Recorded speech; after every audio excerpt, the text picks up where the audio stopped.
જય શ્રી રામ. એક નવા બ્લોગમાં તમારા બધાનું સ્વાગત છે.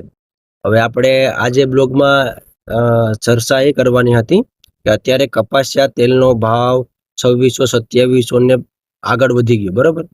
તો એ ઓચિંતાનો એટલો ભાવ કેમ થઈ ગયો, એનું કારણ શું છે? તો જનરલી ઘરાક બધા પૂછતા હોય કે એટલો ભાવ કેમ વધી ગયો ઓચિંતાનો, પણ હવે યુદ્ધ તો બીજા દેશમાં થાય છે ને આપણે શું લેવા દેવાને.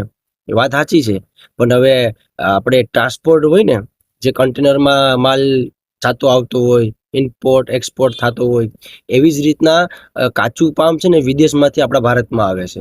તો પહેલા એ જે રેગ્યુલર રાબેતા મુજબ આવ્યા કરતું, તો અત્યારે જે પહેલા કરતા એકદમ ઓછું આવે. તો ઓછું આવે તો એનું વેચાણ તો વધારે થાય, ખવાય પણ વધારે. ભારતમાં સૌથી વધારે પામ તેલ ખવાય.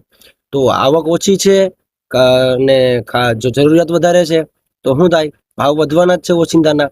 એટલે યુદ્ધ થાય છે તો આવક જાવક માલ એકદમ ઓછો થઈ ગયો, બરાબર? આવવાનું ઓછું થઈ ગયું એટલે જે આપણી પાસે આવે ઓછું, તો બધાના ભાગમાં ઓછું આવે એટલે ભાવ વધવાના છે. એવી રીતના તેલનો ભાવ વધી ગયો છે. અને એ તેલનો ભાવ એક ધારો કોન્સ્ટન્ટ રહેવાનો નથી. યુદ્ધ જેવું શાંત પડી ગયું, ટ્રાન્સપોર્ટ સુવિધા પરફેક્ટ ચાલુ થઈ ગઈ, એટલે એ સડનલી 7-8 દિવસમાં પાછું વ્યવસ્થિત રીતના 2100-2200 રૂપિયા જે રાબેતા મુજબ ભાવ હતો એ થઈ જાય. એવું મારો અનુભવ અને મારું માનવું છે. કોઈ આપણે એક્સપર્ટ નથી, આ તો ખાલી કસ્ટમર પૂછતા હોય કે યાર ઓચિંતાના 400-500 રૂપિયા ડબ્બે વધી ગયા અને યુદ્ધ બીજા દેશમાં થાય ને.